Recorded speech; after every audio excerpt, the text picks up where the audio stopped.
Wonderful. Okay, let's go to the class. Come on.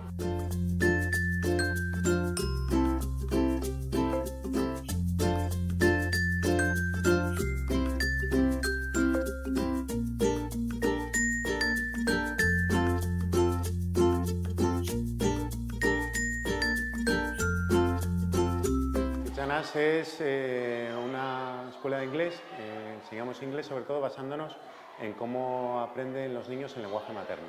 En Kitchen tenemos el universo 360 grados. ¿Qué significa esto? Que intentamos llegar a todas las áreas de inglés que podemos.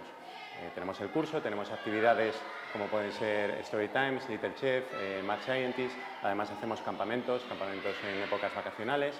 Luego tenemos línea editorial propia, además de la línea editorial propia, canal propio de YouTube, canal propio de Spotify, básicamente todo a lo que podemos llegar.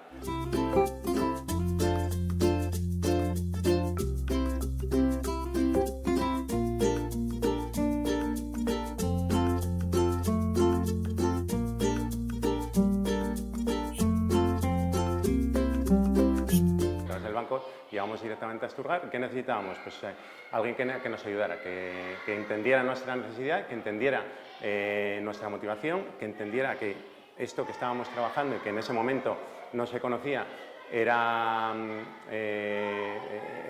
a llevar un proceso y que necesitamos a alguien que nos apoyara. Y Asturgar la verdad que nos cogió de la mano rápidamente y les gustó muchísimo nuestro proyecto y nos ayudó.